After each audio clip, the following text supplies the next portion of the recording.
নমস্কার বন্ধুরা, চিত্রা ফুড হাউসে সকলকে স্বাগত। আজ একটা ইউনিক রেসিপি নিয়ে চলে এসেছি। আজ বানাচ্ছি তালের কদম পিঠা। চলুন পুরো ভিডিওটি দেখতে থাকুন, একটুকুও স্কিপ না করে।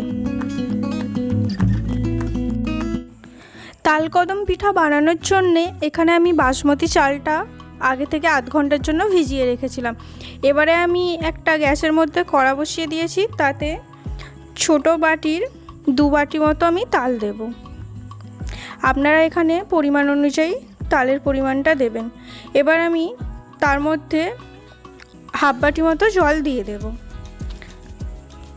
আর আজকের এই ইউনিক রেসিপিটা আমি বানাচ্ছি, সামনেই জন্মাষ্টমী আসছে, জন্মাষ্টমীর স্পেশাল তাল কদম পিঠা। আপনারা একবার হলেও এইভাবে বাড়িতে অবশ্যই বানাবেন এবং গোপালকে ভোগ হিসাবে এটা দিতে পারেন।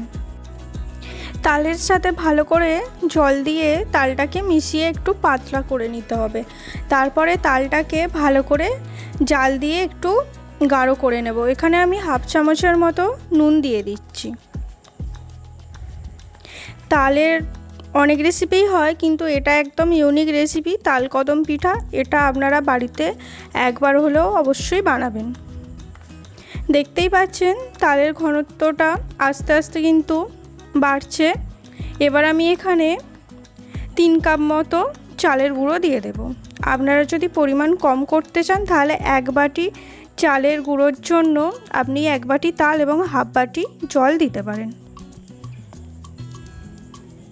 দিয়ে ভালো করে কিন্তু এটাকে নেড়ে নেড়ে টাইট করে নিতে হবে। যেমন যে কোনো পিঠে বানানোর জন্য আমরা যেরকম টাইট করি, ডো বানাই, সেরকম কিন্তু এটাকে নেড়ে নেড়ে জাল করে নিতে হবে।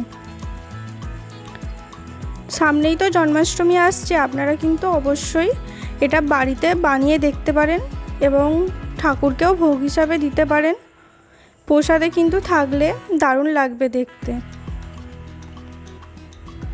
দেখতেই পাচ্ছেন এখানে কতটা টাইট হয়ে গেছে আগের থেকে। এরকমভাবে কিন্তু টাইট একটা ড্রয়ের মতো করে নিতে হবে। আমার চ্যানেলে কিন্তু আরও অনেক রেসিপি আছে, আপনারা চাইলে সেগুলিও দেখতে পারেন। এখানে কিন্তু দেখতেই পাচ্ছেন আমার যেহেতু চালগুঁড়োর পরিমাণটা বেশি ছিল, সেই জন্য ড্রোটাও বেশি হয়েছে। এবার আমি এখানে একটা কড়া বসিয়ে নিচ্ছি, নিয়ে তাতে অল্প পরিমাণ আমি ঘি দিয়ে দিয়েছি, আর দিয়ে দিয়েছি 2টো এলাচ। গোটা এলাচের মুখটা একটু আমি ফাটিয়ে নিয়েছি। এবার আমি এখানে একটা পুর বানানোর জন্য নারকেল কুড়ো আমি দিয়ে দেব কড়ার মধ্যে। আপনারা অনেকেই ভিডিও দেখছেন কিন্তু চ্যানেলটিকে সাবস্ক্রাইব করছেন না। যারা এখনও পর্যন্ত চ্যানেলটি সাবস্ক্রাইব করেছেন তাদেরকে অসংখ্য ধন্যবাদ। আর যারা এখনও করেননি তারা ঝটপট চ্যানেলটিকে সাবস্ক্রাইব করে পাশে থাকবেন। এবার একটু ভাজার পর আমি এখানে গুড় দিয়ে দেব। আমি এটা গুড় দিয়ে বানাচ্ছি, আপনারা চাইলে গুড়ের পরিবর্তে চিনিও ব্যবহার করতে পারেন। দিয়ে কিন্তু এখানে গ্যাসের ফ্লেমটা অবশ্যই লোতে রাখবেন, কারণ গুড় যেহেতু ব্যবহার করা হয়েছে নিচেটা ধরে যেতে পারে। গ্যাসের ফ্লেম লোতে রেখে খুন্তি দিয়ে নাড়তে হবে। আজকের এই ইউনিক রেসিপিটা কেমন লাগলো অবশ্যই কমেন্ট করে জানাতে ভুলবেন না, এবং ভালো লাগলে ভিডিওটিতে অবশ্যই একটা লাইক করে যাবেন। দেখতেই পাচ্ছেন গুড় থেকে কিন্তু জল অনেকটা বেরিয়ে গেছে, এটা আরেকটু গাঢ় হবে। এখানে কিন্তু পুর আমাদের একদম রেডি হয়ে গেছে। এবার এটা আমি নাবিয়ে রেখে দেব। আগে থেকে যে আমি তালের ড্রোগুলো বানিয়েছিলাম সেটা অল্প পরিমাণে নেব। যেমন লুচি আরে হয় সেরকম লুচির মতো আপনারা ছোট ছোট লেচি করে নেবেন। নিয়ে হাতের সাহায্যে মাঝখানটা ফাঁকা করতে হবে। ফাঁকা করে যে পুর আমি নারকেলের বানিয়ে রেখেছিলাম সেটা আমি দিয়ে দেব।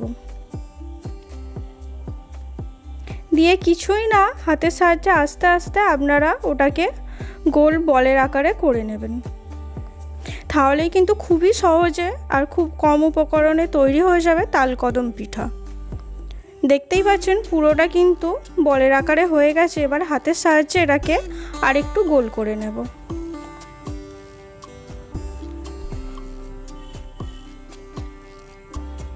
এবার আমি আগে থেকে যে বাসমতি চালটা ভিজিয়ে রেখেছিলাম সেটার মধ্যে থেকে এটা আস্তে আস্তে হাত দিয়ে ঘুরিয়ে নিতে হবে, যাতে করে এই বলের গায়ে চালটা লেগে যায়।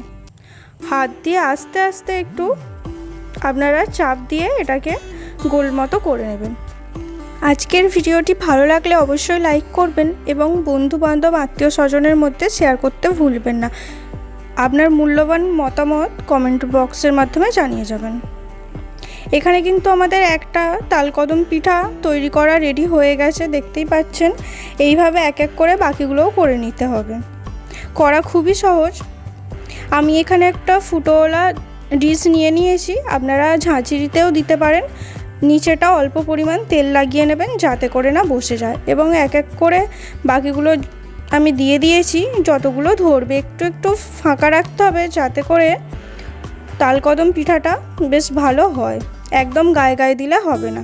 এখানে একটা হাঁড়ি বসিয়ে নিয়েছি, হাঁড়ির মধ্যে বেশ কিছুটা পরিমাণে আমি জল গরম করে নেব। পুরোটাই আমাদের যেহেতু ভাপে হবে, সেই জন্যে প্রথমে জলটা টকবকে করে ফুটিয়ে নিতে হবে। দেখতে পাচ্ছেন জলটা ফুটে গেছে। এবার আমি ওই ফুটোওয়ালা ডিশটা হাঁড়ির মধ্যে দিয়ে একটা চাপা দিয়ে দেবো। অন্তত 15 মিনিটের জন্য চাপা দিতে হবে। আজকে আপনাদের এই তালকদম পিঠাটা কেমন লাগলো অবশ্যই জানাবেন। দেখতেই পাচ্ছেন একদম অবিকল কদম ফুলের মতোই লাগছে। অবশ্যই একবার এইভাবে আপনারা বাড়িতে বানান, খেয়ে দেখুন এবং কমেন্ট করে জানাতে ভুলবেন না কেমন লাগলো। পুরো ভিডিওটা দেখার জন্য অসংখ্য ধন্যবাদ। এরকম নতুন নতুন ভিডিও দেখার জন্য চ্যানেলটিকে সাবস্ক্রাইব করে পাশে থাকা বেল আইকনটা বাজিয়ে রাখবেন। ধন্যবাদ।